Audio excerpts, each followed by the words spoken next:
I was in my studio that's separated but in our backyard, and I was taking notes for this artist project. And next thing I know, I'm in my house and my wife is yelling at me, and all of a sudden a police car and a paramedic and a fire truck all pull up, and I have no idea what's happening.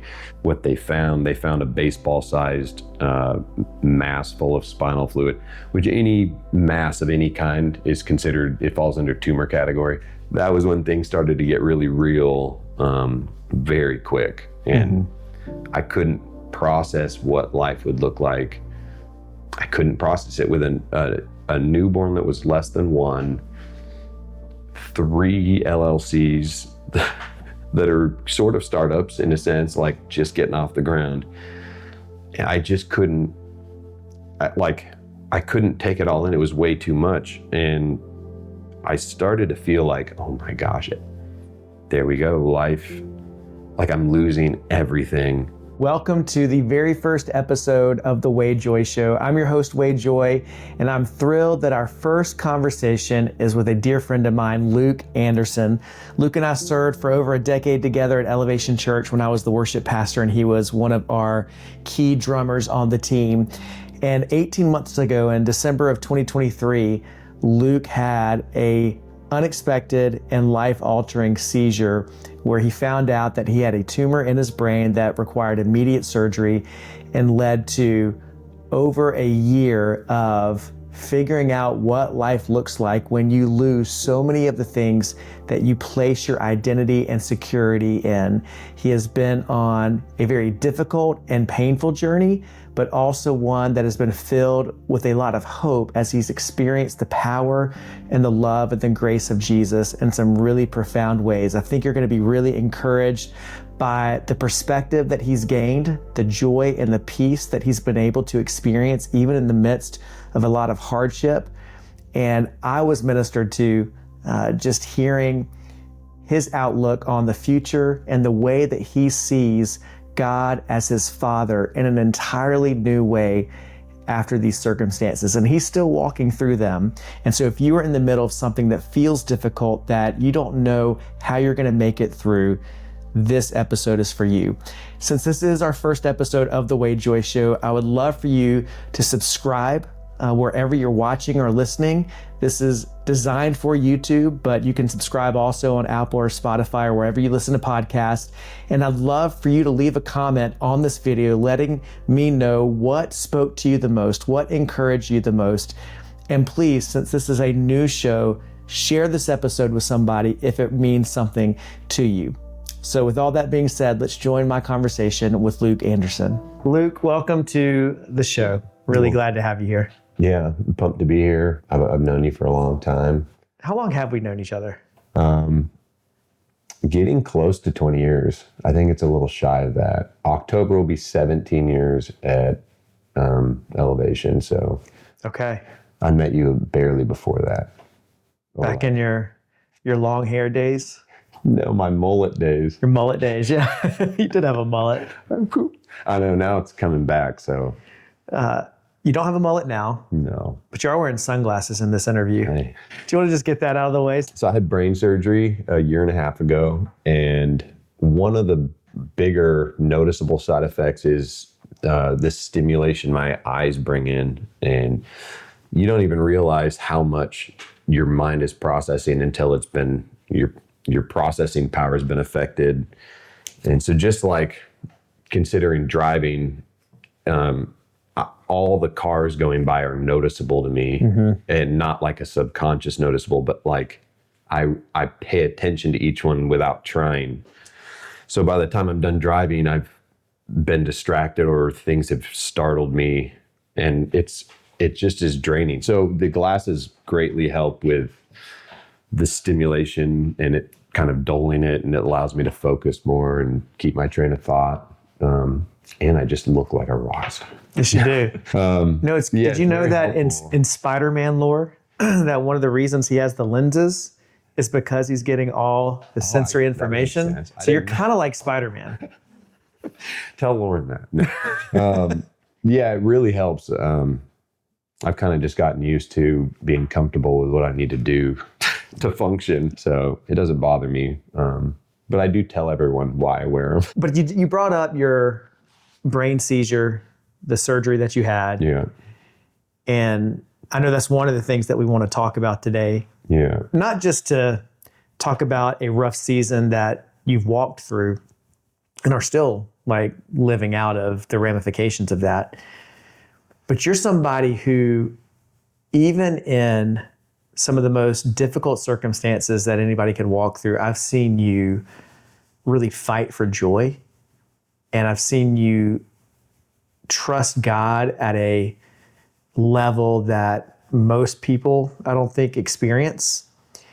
And I really want to get to, how have you been able to do that? How are you still like such a joyful person on the other side of seeing so many of the dreams that you had for your life change and transform, and your life looks very different for you now than it did 18 months, 2 years ago. But in order to talk through all that, let's talk about the day that you had your seizure. Okay. And just help people understand what that looked like and what you had to go through in the weeks and the months afterwards. Yeah, some parts of it feels like it happened yesterday, and other parts of me feel like it was a dream and it never happened. The reality's setting in more to where it's just feeling like it's happened and this has kind of become the new normal. It's not there 100% yet, and it's been a very long journey to even get to the place where I'm starting to be okay with a new normal. But December 1st of 2023, I was in my studio that's separated but in our backyard, and I was taking notes for this artist project. And next thing I know, I'm in my house and my wife is yelling at me, and all of a sudden a police car and a paramedic and a fire truck all pull up, and I have no idea what's happening. So rewind to 15 minutes. I'm taking notes in the studio. Like I had said, I fall backwards and land in my drum set. And the artist, her name's Petra, she saw it all happen because she was talking to me on Zoom. And then I just never got back up and came into the shot again. As she saw me like barely get up, and I just left.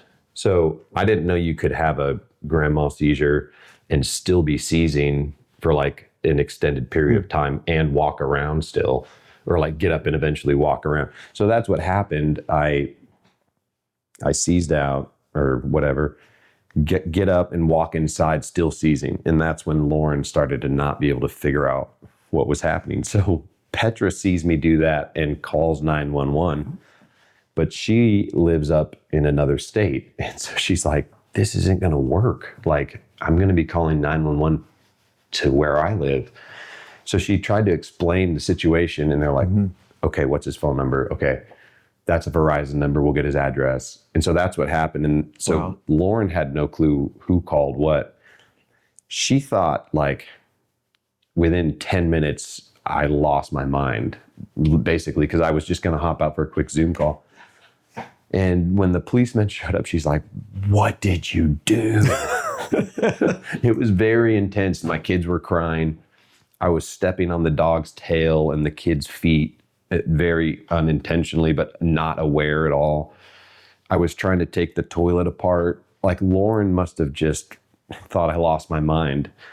And so when all the first responders kind of were with me on the couch or the front porch, Lauren was like, give him a breathalyzer. she just wanted to know. She had like, no clue what was happening. 0 to 100 in 10 minutes. And so the one of the paramedics was like, okay, we don't think that's the problem. Like, with all the signs is that's not the problem, but we need to do a field test like immediately.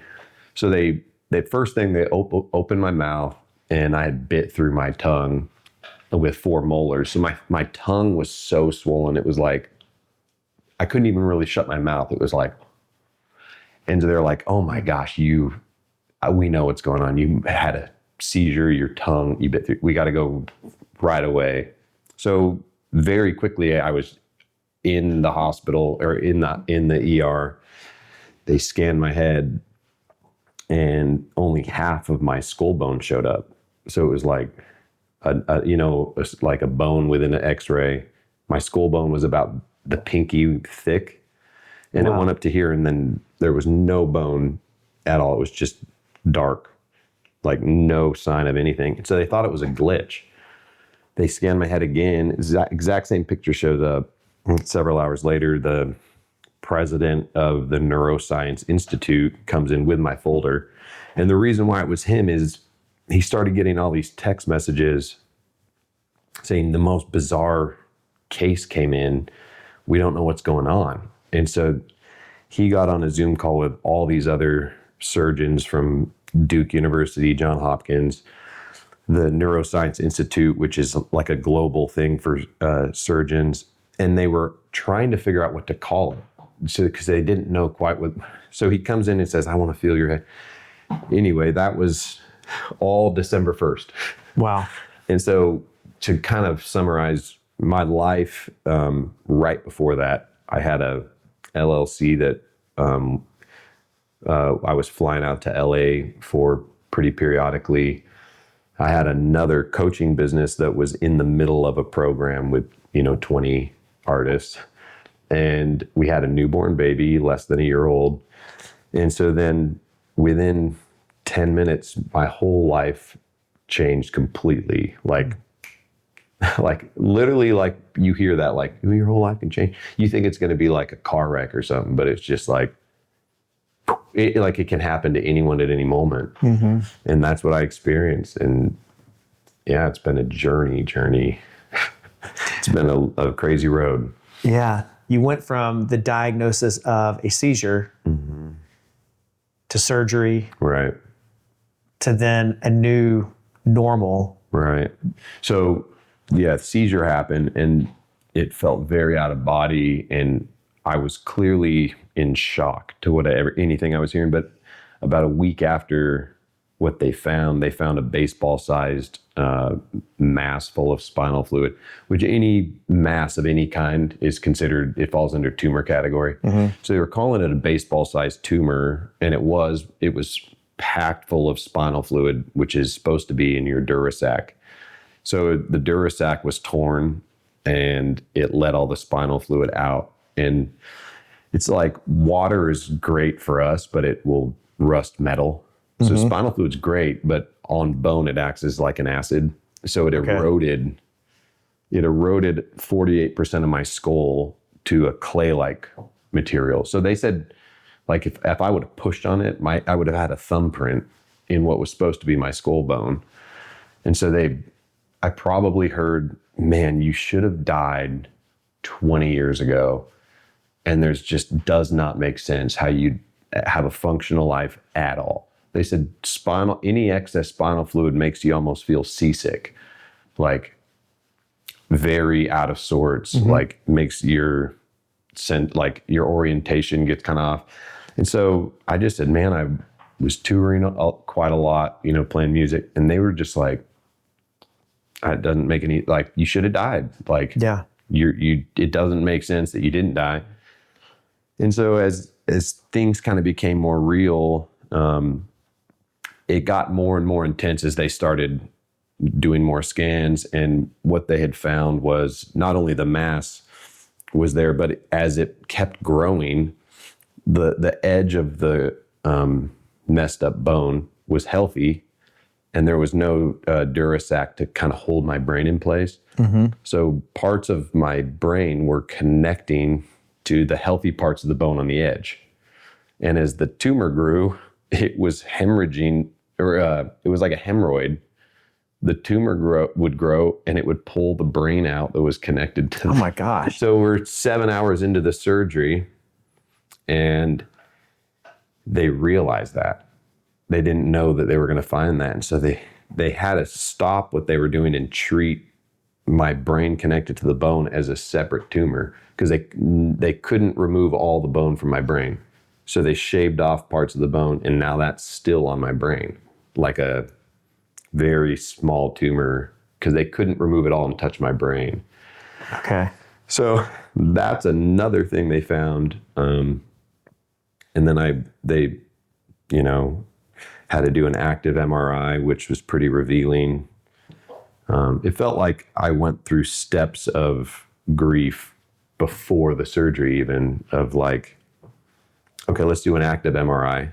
Loaded me down with sandbags, and they're like, move just your pinky. So I would try my hardest just to be like, okay, that's going to be, your right hand's going to be affected by here. Okay, move your tongue. Like, okay, potential, some of your muscles here will be affected. It was just like doses of reality slowly hit over the 3-week period from December 1st to the surgery. They made us 48% of my head is just a big skull plate. So I was probably a little bit subconsciously muting myself or blocking myself from really the information. The surgery happens, and that's kind of when everything started for real. Reality kind of hit. I woke up, and very quickly my head started filling back up with spinal fluid, to where it would almost felt like a waterbed kind of thing. Like you could just move your fingers and my skin would follow. And so that happened continually for a couple weeks. And the day before, they had scheduled a surgery to put in a shunt. Is that what it's called? Yeah. Yeah. And it runs down here. One of my daughters has a shunt. Okay. So I did not want to get more operation. Then they were considering if possibly having to put in another plug here, temporary. And so they start the process, and they're about to we're going to go bring you in. They start the process, get it all ready. And the few days prior to that, I was determined not to get another surgery. So I talked to one of the surgeons and I said, hey, I'm going to take an ACE wrap and just try to wrap my head really. So he's like, that's a good idea. Let's just try to put a lot of pressure when you lay flat. So he's trying to wrap it for a few days, and it wasn't working. It was giving me migraines because all the pressure. So 2 days before, I take an ACE wrap and I wrap my head, and then I take another one and I tie it around my chin and pull it down as hard as I can and tie it around my feet and just lay it as stiff as a board so I could have that downward pressure. For 2 nights I did that, and I woke up on the morning that they were getting ready to go to surgery, and I distinctly remember him saying, oh my gosh, it's fixed. But he said all the fluid was gone, and it was just like the other side. And so they're like, you don't have to get surgery. That was it. And then I was in ICU for a good while and got down to 130 pounds, which was, it really, I came out not even really being able to walk. I could walk around a few minutes, but as a drummer and a musician, that was right when I woke up into, that was when things started to get really real, very quick. And I couldn't process what life would look like. I couldn't process it with a newborn that was less than 1, 3 LLCs that are sort of startups in a sense, like just getting off the ground. And I just couldn't, I couldn't take it all in. It was way too much. And I started to feel like, oh my gosh, there we go, life. Like I'm losing everything that I'd worked so hard for. And I couldn't see the positive in it at all. It was just like everything was melting, right? Like I can't control it. I can't make it. I can't stop it. After all that stuff, I kind of started, I had enough of an awareness to start kind of putting some pieces together. Like, what's the next step? What should I focus on? And I kept focusing on what my past was, like where I was, what I had been doing, what I was currently doing. And for the next year, And I know I'm jumping way ahead, but for the next year, that's kind of was my focus. And it was very frustrating and hard. It was a whole lot to try to process, and it took about a year to process just that little time frame. So I want to ask, how you decided what to focus on in terms of what was next. But before that, what were your conversations with God like during this season? Were you angry? Were you frustrated? What was your level of trust? I don't know how. I imagine you had to have a lot of very honest, painful, and messy conversations with God. What did that look like? Oh yeah, I mean,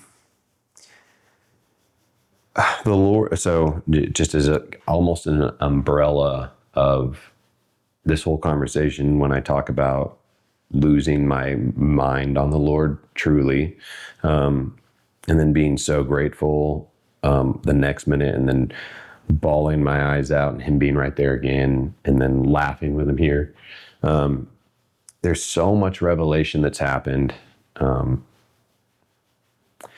It's almost, sometimes I'm overwhelmed that the Lord would show me things like that, just sitting on the couch doing nothing. In a sense, my head is thinking, I'm not doing a single thing for the Lord. But I think about, I almost wish everyone could go through something that gives them the perspective that I've been given, without having to have brain surgery or without having to lose something that impacts your life so greatly. But the perspective change is so worth it to me. And it's like, it's such a treasure within this storm. I remember thinking, my gosh, we think we have to polish ourselves up to present ourselves to the Lord, or we have to ask in a certain way, and I'm sure there's times when, the Lord being a king, there's ways to present yourself to a king. But when you're hurt, I didn't even have the ability to think that way. I needed a dad that was just right there, that understood beyond just the pain, but the whole picture, that understood the stuff I couldn't even figure out words for. And I didn't have the ability to present myself looking polished. I didn't have the right sentences to sound like I could pray good. I've never been able to pray good. I just pray the points, But that's what I was doing. I was just going straight to the emotion and letting God have it all. And I didn't have a good interface for that. Sometimes I'd be mad for the sake of my kids and wife. Sometimes I'd be mad at some of the skills that I didn't know if I'd get back. Sometimes I'd be mad about what did I do to make this happen? You start searching through everything you've ever done. I shouldn't have stole that apple. But that really is what your mind's trying to do to make sense of how you got there. And just saying things, looking back, it's so illogical with a clearer head, but it's your absolute reality when you're in it.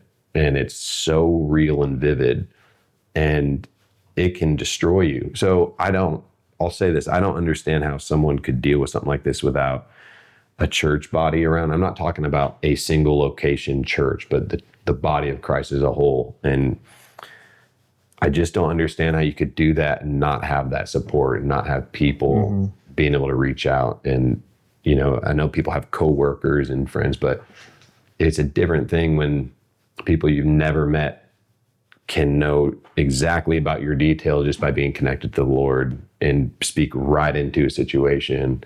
And we experience that so much. I know I'm probably rabbit trailing. No, this is exactly what I was curious about, is how when you talk about that year of figuring out what's next. That had to be a really long, painful year. But at the same time, what I'm hearing from you is there was a perspective you gained in that year that you wouldn't trade.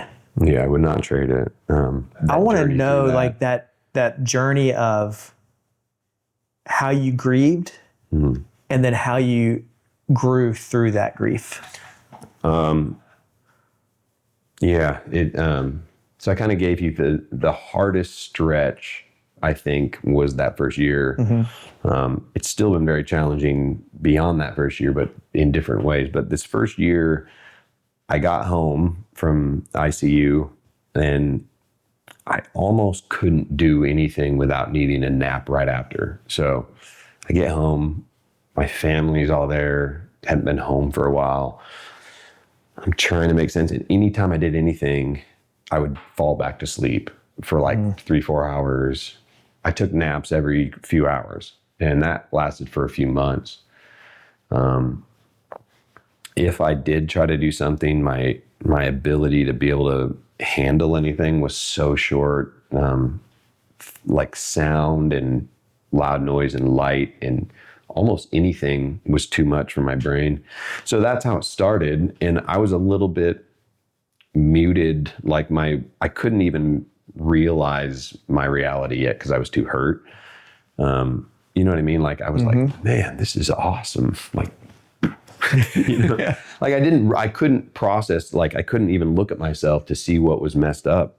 And then as I sat for a couple of months, that's when I started having to process my new reality. And that's when, a lot of depression on certain days, or like strands of depression where you don't have any strength. Even if you want to do something, you can't even do the most basic things for your family, like go to the grocery store or change a diaper, because I can't even, like such practical things to help. And that is, as a husband, it slowly gnaws on you. It's kind of like sandpaper, and it's annoying. And then after a while, it starts to really hurt. And after a while, it starts to bleed. And that's kind of what happened. It was like this wearing down to where I was really starting to get hurt by it. And it wasn't just annoying, but it was like, oh my gosh, I'm starting to get bitterness like in my spirit about this thing, or like, can I ever play drums again? Like all these things. And obviously there's a whole lot of other things surrounding it, but music, being creative, using my mind. I just had brain surgery and that, like, so I was just trying to process like the very thing that musicians use is creativity first, and then it's put out through an instrument. So I was like, oh my gosh, what am I going to do if I can't do this? And I didn't really have many answers.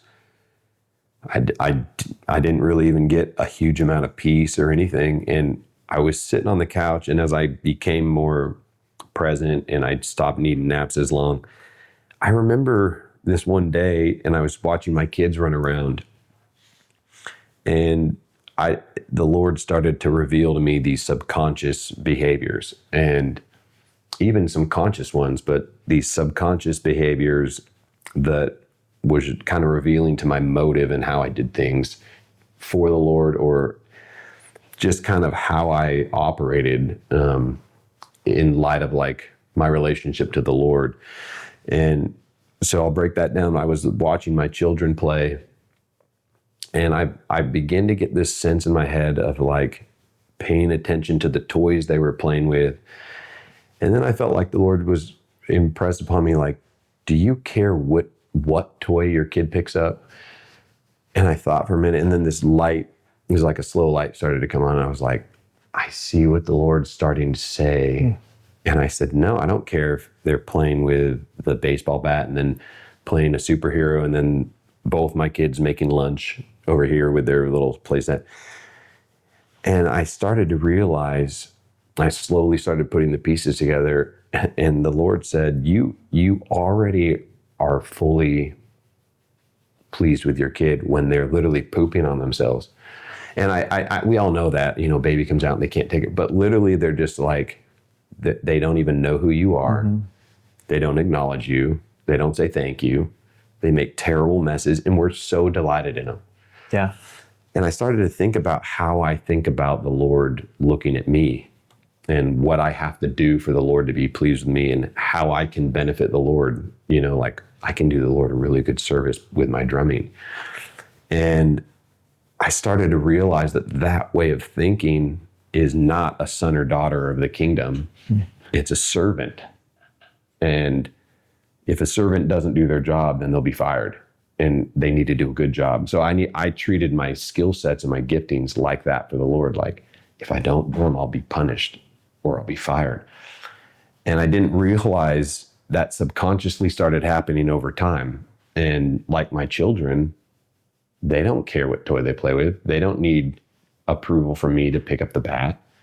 They don't feel like they're going to be punished if they set down a toy and pick up another one.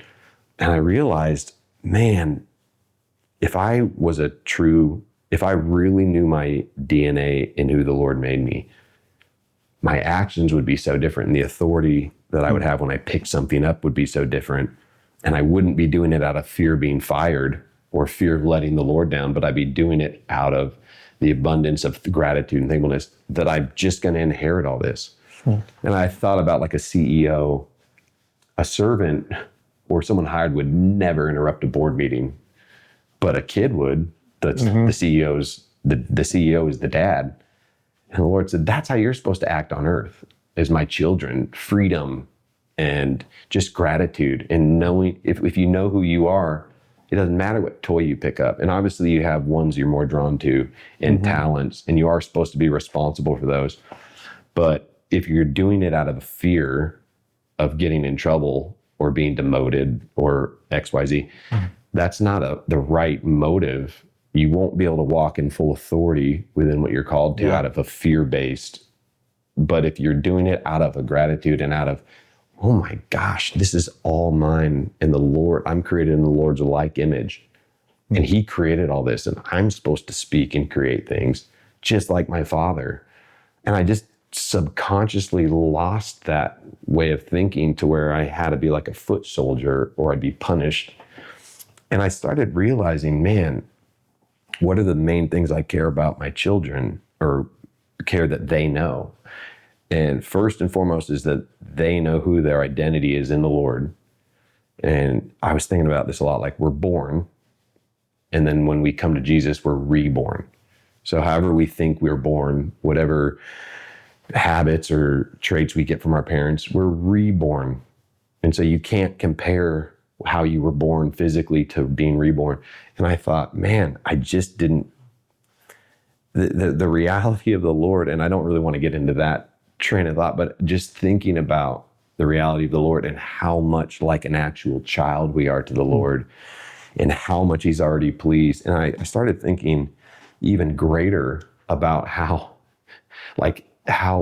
prideful and naive it is to think that we actually are doing the Lord's work and he needs our help or it wouldn't get done.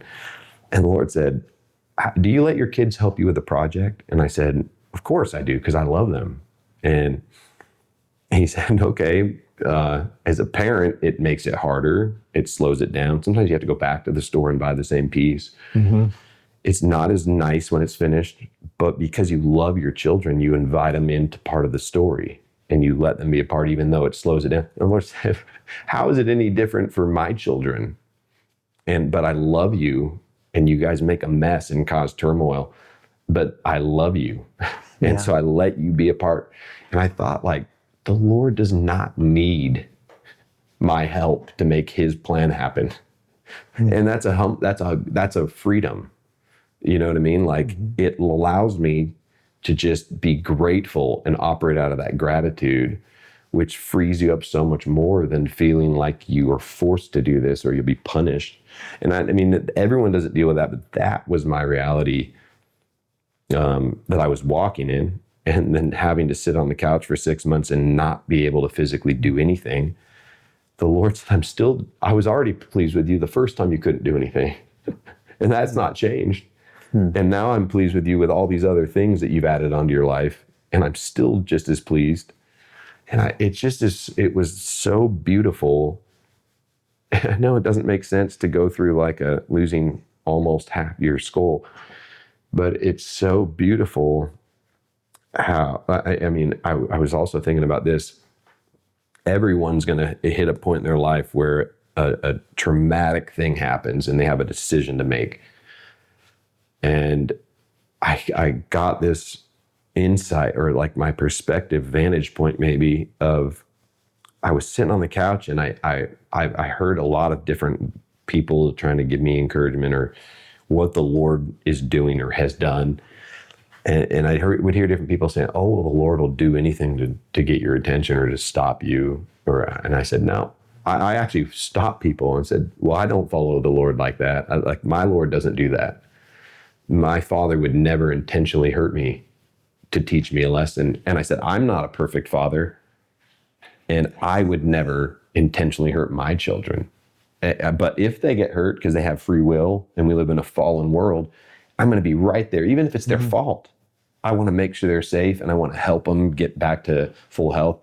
It's like I kept picturing him having all these cheat codes, not that we're playing a video game, but like all these cheat codes. And if I focus on what I can be bitter about, then that's going to be my next crop. Those are all the seeds I'm sowing for the next thing I'm going to reap.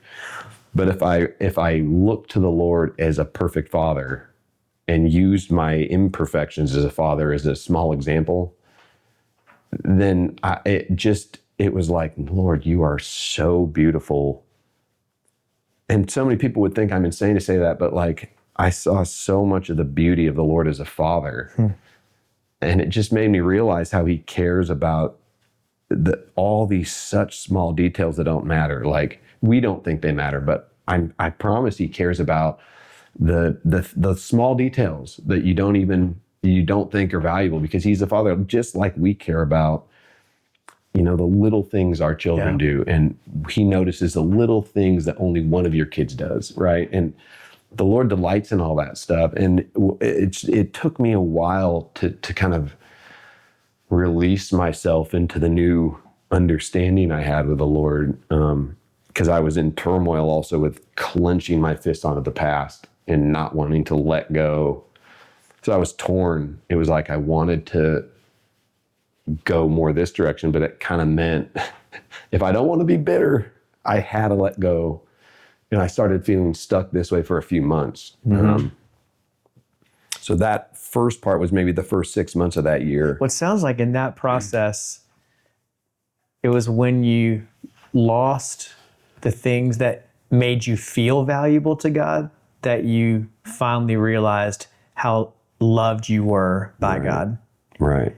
Which to me, that is the revelation that everyone needs to have. Right. And it's the hardest to have, because I feel like in my life, I've always felt the need to prove myself. Right. I've always felt the need to play the part, or like you said, I would get in trouble or I'd be punished, because I had that view of God. Even though I knew he was loving, knew he was good. Right. For some reason, I've always had a hard time translating it that he actually like loved me. I know. Just for me. I know. And I knew all those things too. Like almost my whole life, like the Lord loves us and he cares for us and he takes care of our need. But subconsciously, somehow I got there. And I was really, truly there that I would get in trouble. Just like what you're saying. I don't think people walk around saying, I do tasks for the Lord and he's pumped. You know what I mean? Yeah. Like we don't think that way, but we actually behave that way often. So yeah, man, So you got that revelation. Yeah. And you said like over the course of like the first 6 months. Yeah. And then what started to change after that? What started to change, I had a 6-month goal of being able to do everything I could before. Pretty good first goal. Like I'm going to pull out my old unicycle and be trekking down. No, like I had a goal that maybe I could play drums again, live or play. I don't know. I just had a goal. I don't know why it was 6 months. It's like a good halfway, it seemed like a long time, like way longer than a bone break. Like I didn't know what to think. So that came and went so fast, and like so fast, like almost a blink of an eye, that 6 months was gone. I couldn't believe it. And so it was kind of discouraging. Like, man, I'm almost at the same point as I was. I'm just more aware that I messed up this much. Then I set a goal for the 1 year mark, and I'm not trying to jump way ahead, but as I set more goals, like a true sense of depression would happen. Like it was like a heavy dose of reality every time I set a goal. because I'd never made any of the goals. It was just like setting a marker for disappointment. And so I stopped setting goals, not because I'm not goal driven or like motivated, but it wasn't the goal. Like I was making it a goal, but it wasn't the goal. And so it was driving me insane. And the moment I let go, all of a sudden I had this peace. And then it was the first step of peace. I was holding on so hard to my identity and to who I thought I was, and also my income, like what I'd done for 23 years. I hadn't really had another job. Like I worked at Starbucks for about a year in my early 20s, but I've never like really filled out a job application to like go. So I've really like, this is it. This is all I've known. And so I was clenching on hard as you can. And I was starting to get bitter because it was getting harder to hang on to it. And that I knew that either I could fight for my past, meaning where I was, what I was doing, and become a percentage of it. Not even become it fully and then grow from there, but just become a percentage of it. That would be my best shot at becoming who I used to be. And I don't know why I thought that, but I just said, I'm never going to be able to be me. And I don't want to be me. I was throwing up all the time. Like every time we play, it's like on cue. But I said, either I'm going to accept the new me and accept that the Lord is going to bring all the things into my life and plant and birth all these new things. And it actually has way more for me on this side. But if I hold on to this, even with one hand, I'll only be able to take this much from the new one. And it took me so long to let go. I'll be honest with you, it wasn't like a 1 month thing. It was like maybe a year long, maybe even up to a year and a half. I'm still trying to let go of it in certain ways. And it's amazing how we talk a certain way, but we don't live that way at all, or our reality is not that way at all. It's okay to do something and people see what you do and call you that. But when that is your only value and that is how you see yourself, you don't see yourself as a human. You don't see yourself as, why do I drum? Is it to drum or is it to minister and bless people? I just used to not have any time for anyone because I was so driven doing good work for the Lord because he needed me. Yeah. I just didn't have time for anyone. And I actually started going back to, not all the places, but to a few restaurants and actually apologizing to the manager for my behavior in the past, saying, man, if I realize that the reason why we work, the reason why we do all these things is so that we can be in community with people. And so easily the people become the annoyance and the tool becomes the goal. Yeah. And that happened to me. That was another subconscious thing, that the people pissed me off because they were getting in the way of me being able to do my thing, you know? And that tool or that thing is always meant to serve and bless people. And then we get annoyed at the people. Right. Yeah. Like we need money. We need money to live. But the money is supposed to serve us. It's supposed to be something that serves what we're supposed to do, what the Lord's put on our heart and what the Lord's called us to. And that there are times of struggle. I get it. Like I've been raised by parents that follow the Lord and are doing ministry.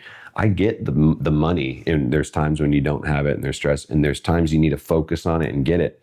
But it's so easy to get off on what money's supposed to be. And it's so easy to become kind of a slave to it.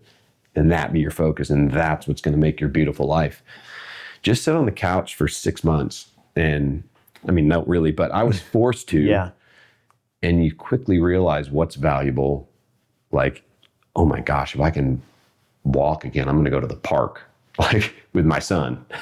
Like, I don't care about any tour. I don't care about recording. If I can get healthy enough, I'm just going to be around my kids and I was missing so much beauty the Lord had placed right in front of me. Children are a blessing. No, they were a nuisance because I couldn't record as much as I wanted to. And the more I played music, the more money we'd have and the more beautiful of a life we could have.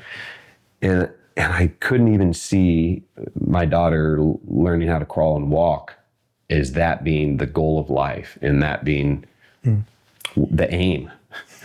It wasn't the aim anymore for me. And the people I'd come in contact with at the store wasn't even human anymore almost. It was just another barrier.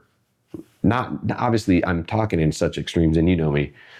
It's like, oh, I love drums. I'm burning them all. You know, like I just can't. Yeah. But that's one of my favorite things. I can't do anything. I mean, I can kind of, but I don't. I have a lot of free time to just kind of enjoy life. And that would have been a prison for me before. Now it's something I never want to let go of. I want to sprinkle work back in. I know that's not, you know, it says like work is great for a man to like use your hand. And I get all that. Proverbs, I've read Proverbs a whole bunch of times and it talks specifically about all those things. But there's also a element that the Lord knew I needed of the gift of the present. I mean, I'd be on a tour and not even remember any of the cities or what we did because I was focused on the next tour. Like, where are we going next? What's the next album? Oh man, you know what I mean? Like, there's so much beauty in the present, and it's a balancing act. And not to get into that. Well, I think what you're saying is such a beautiful perspective that I find most of us don't begin to embrace until something dramatic happens in our life that forces us to finally realize that. You mentioned several times about like letting go of your past identity and just the struggle that was. As you've been letting go of it, I know it's a constant process. Who are you now? Like if you had to say like, this is who Luke Anderson is in 2025, this is what I believe my identity from the Lord is, and this is what I'm choosing to rest in. How would you describe that? Man, I would say that my identity in the Lord is just, I almost see myself as like happy-go-lucky. Luke is like a 17 or 18-year-old. Really, like the Lord delights in my kind of like sporadicness. And honestly, the thing I get most excited about is getting to be around people and inspiring them to be motivated to push towards what they feel like they're called to. And that's it. Like drumming's fun. But I just love interacting with people. I love inspiring people. And so for me, I feel like who I am isn't what I do anymore at all. The way I used to just only see that. And now I see myself as someone that the Lord is pleased with. And out of knowing that, I felt myself have so much more encounters with other people that are God-centered, or I just don't even care what someone else believes anymore. I'll just share my truth. And it's like the brain surgery almost gives me a free pass. They're like, I can talk about I was supposed to die, so you listen up. It's never like that. But I say, like, what happened to you? And I say, man, I had brain surgery, but the Lord saved me. You know, Jesus is so good. And they're like, and so many people open up and say, man, I had X, Y, and Z. And so it's unbelievable when I shifted my identity back to just being a son of the Lord, how much freedom it gave me to be passionate and jump into other things as well. And who I'd say I was is I'm just a willing son and I love saying that because it sounds unprestigious almost, but I can't do anything still really. I don't even know if that answers the question. No, it does. I've been trying to figure that out myself. And I know that's something we're constantly refining and trying to get down to the core of who we are in Christ. Not just from a general standpoint, because I've taught this before, and I think I got this from a book from Jamie Winship, but I don't love my 3 girls as daughter 1, daughter 2, daughter 3. I love them as Adley, Leon, and Sydney. And I love good. what makes each of them unique, like the peculiar parts of them, the idiosyncrasies. I love all of that, the quirkiness. And I think level one that's already hard to get to is, man, God loves me as a son. God loves me as a daughter. That already is life-changing.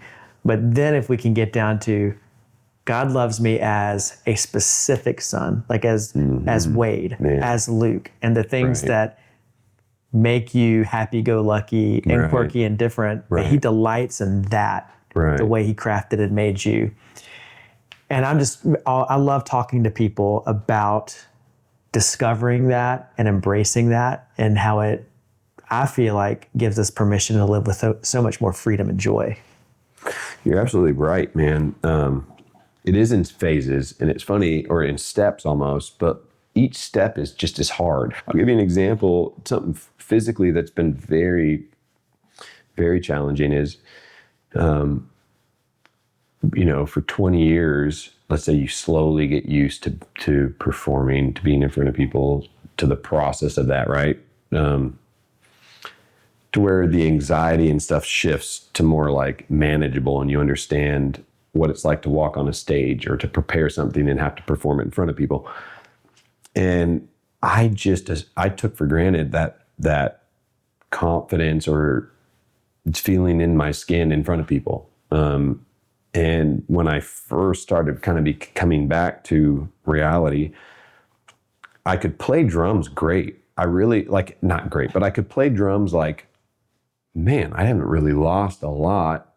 Obviously, like, I have some motor skill things, but it's not like I couldn't play drums, and I could still think of all the drum stuff, whatever, for the most part, I could play what I was thinking, but I didn't realize how much certain parts of my brain had turned back to being like a kid or like an infant. And my neurologist said, some parts of your brain are going to be brand new. Like, the only way you're going to be able to describe something maybe is by crying. And for the first 4 months, I'd wake up and cry, like on cue, just cry like a baby. I don't know exactly all the details, but it was like almost like I was trying to communicate, and that's the easiest form. And then other parts of me, like I remember saying yes to like playing live for the first time not long ago, over a year and a half after the surgery. And it was 4 days before going to play, and I was actually panicking with fear. I felt like I was a 10-year-old again that had never been in front of people. And I was actually afraid. I kind of figured it out looking back. I was afraid to go out to my studio and try to play a whole set, because I hadn't done that, and actually find out that I can't even play all 4 or 5 songs and have enough stamina for it. So it's like, it's so funny, because I felt like I already worked through that and worked hard and built that muscle. And you think life's going to get easier, right? Like, the struggles aren't going to be as much. But now I'm literally back to, my short-term memory has issues, and trying to learn a song is like almost starting back when I was 18 and had to spend so many days learning one song, or all week learning a set. And so I really know why people just won't get healthy again after a massive problem or like a massive incident. I can understand why someone just folds up their cards and I don't even know if that's a phrase. It is now. Throws their bike in a hoop. We all, yeah. But I really have been there where I'm like, I can't do it. I'm done. Like, I'm not done like I'm ending my life. Not at all. I've never been there, but I've been to the point where I just don't want to try to get better. You just want to give up. Yep. I'm just going to have problems. And that's where the bitterness, it's so interesting how the past and what you hold on to can be so linked to bitterness. If I was focused on who I used to be, no matter how many new opportunities I get, I would be bitter that I wasn't back here. Yeah. So the moment I let that go, and I'm still letting it go, like my pinky, like there's parts of me that just won't let it go. Yeah. There's elements that are, but it's a process. But when I let go of that, and that's not a reference anymore of like where I'm at and what I'm trying to get to, then it becomes, all the future becomes a blessing because there's no measuring stick. And so I was getting bitter at being able to play drums for 15 minutes. When like my neurologist said, you might not ever be able to play again, ever, because your right motor skills are going to be jacked. And they are. Like, this used to be an exercise that is just helps your motor skills be in line. It's a drumming one because you use your fingers. So it's very symmetric on, or like the flow. And now this one, like I can't even barely do it. And it used to be the same. Like I used to just do this. So, but that used to be my identity, what this hand did. And it's not, it's a bummer. I love drums, but. Well, I was just thinking as you're saying that about how the difference between wisdom and bitterness, I believe, is wisdom is choosing to learn from the past. Yeah. Bitterness is choosing to live in the past. That's good. Wade. And not embracing the gift of now. And as we kind of bring this conversation to a close, I'd love for you to just speak some wisdom that you've gleaned from this season to somebody else who they're watching this and they're in the, I feel like I should just give up place. Like, what do they need to hear that you needed to hear in those moments that kept you going? Well, it's interesting because a lot of times, like, you'll almost start speaking something or you'll get a little revelation on something. So you actually share it with people and try to use that as like, maybe it'll be inspiring. And then I used to tell people, you've got to plant seeds that are small and let each day be a little bit more of something and let the growth happen day by day. It's not, you don't want an oak tree to grow up overnight. And I used to tell people that, and there was elements in my life that looked like that, but I quickly realized, man, when you go through something traumatic or you just feel like I'm done, I'm not going to try to recover. I'm happy to just be bitter and sit on the couch, because that actually sounds more enjoyable than trying to face the reality sometimes. Like I was there for a period of time. But what I would tell people, and what I have told people about like their musical skill or their dreams, is you have to just make steps. You have to put some gas in the tank and get going. And anyone that is going knows you'll make so many mistakes and you'll do things wrong. You have to U-turn. But do the things that are in your spirit and at least try them. And I'm having to walk that out in such a stronger way than I ever have told people about even, or have ever used myself. Like I used to use it on drumming. Okay, I can't drum every day for 4 hours, but every day I can drum for 15 minutes.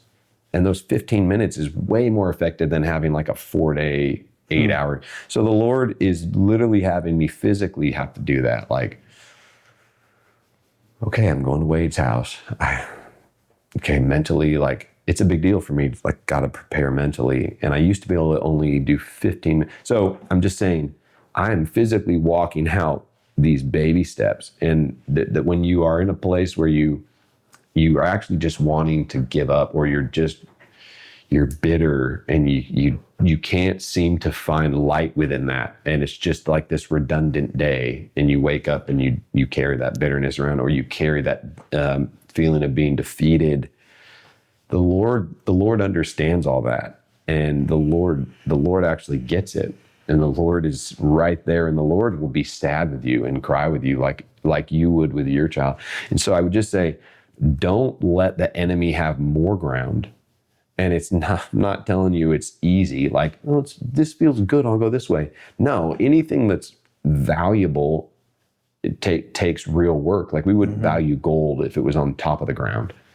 We wouldn't. We like it because it's so hard to get. And so it's challenging. I promise you, if you feel the way that I did, it's so challenging to actually make one step. And by the grace of the Lord, He's allowed me to make steps forward and see recovery. But I'm telling you, it is worth it to just even try and fail for the Lord. And you'll be shocked at how much fruit comes out of each step. Even though they seem like nothing steps, they're all seeds.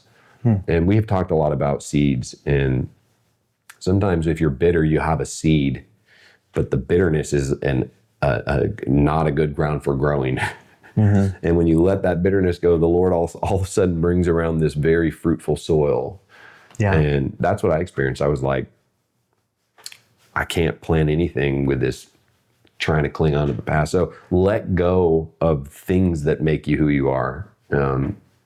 I'm walking through that now, and start making little tiny steps towards that. It won't happen overnight, but that's probably the biggest revelation. And what I would encourage people on is just search past what you do. It's very challenging. I think no, I feel like that's something that everyone can do something with. Right. Because we're all facing some level of resistance. Right. And I think that resistance wants to keep us doing nothing. You're absolutely right. And so what is the one step, Right. even if it's just one small step that you can take today Right. towards the thing that God has put in you? Right. Either to live in terms of just recognizing his love for you, or the thing that you feel like he has given you to do. Right. How you're loving your wife, how you're being present with your kids. Like, what is the thing that gets you off the couch Right. and living life? Right. And just as we wrap up, I was so self-focused, and I had a reason to be. And that I was just, if I stayed there self-focused, what's wrong with me? What do I need? Where am I hurting? What have I lost? X, Y, Z. I was just getting worse almost mentally. And the one small step, like what you're saying, is start focusing on other people, and you'll quickly find the first step you can do. And the moment I started just focusing on how am I going to get better enough to spend time with just my kid, that's the smallest step, you know. It's amazing what the Lord will do with just such a little, like a mustard seed, right? It's not that the mustard seed versus like an apple seed is the secret, but it's just the representation of, we don't have to muster up very much, you know, just a little seed. Yeah, it's very tiny. Yeah, and the Lord knows everything we're going through, and he gets it.